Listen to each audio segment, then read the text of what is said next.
Aujourd'hui, pour notre déjà 7e balade dans le Paris de François Ier, je vous donne rendez-vous dans le quartier de Saint-Germain-des-Prés.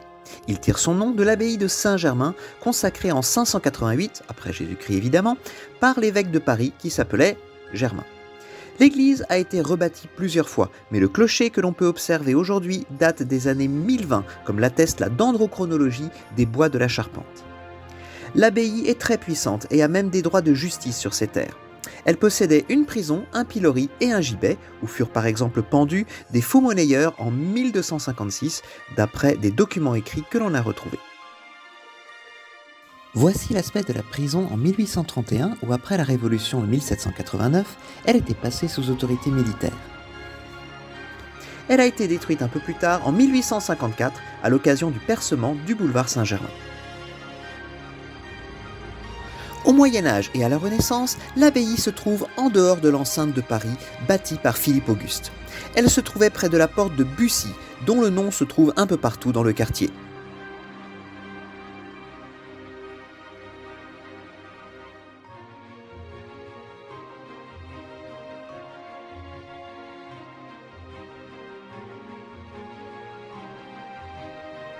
Comme on le voit ici sur une carte de Paris de 1550, l'abbaye était fortifiée pour avoir une protection propre, ne pouvant pas compter sur les fortifications de Paris pour la protéger.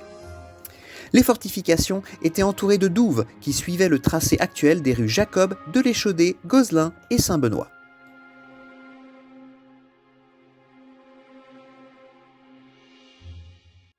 On ne faisait pas que prier à Saint-Germain, on y faisait aussi du commerce, depuis que le roi Louis XI octroya l'autorisation de tenir une foire à Saint-Germain en 1482. Le marché actuel en est un lointain descendant.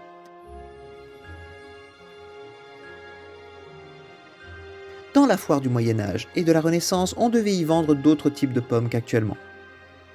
L'abbaye possédait également un four où les habitants du coin pouvaient faire cuire leur pain, et il se trouvait dans l'actuelle rue du Four.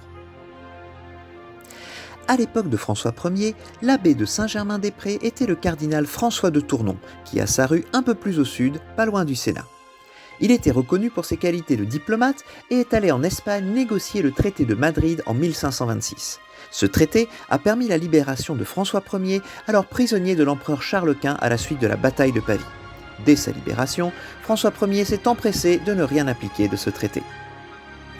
Le palais abbatial, qui est toujours visible au numéro 3 de l'originalement nommée rue de l'Abbaye, date du XVIe siècle, mais d'une période postérieure au règne de François Ier, puisqu'il date de 1586.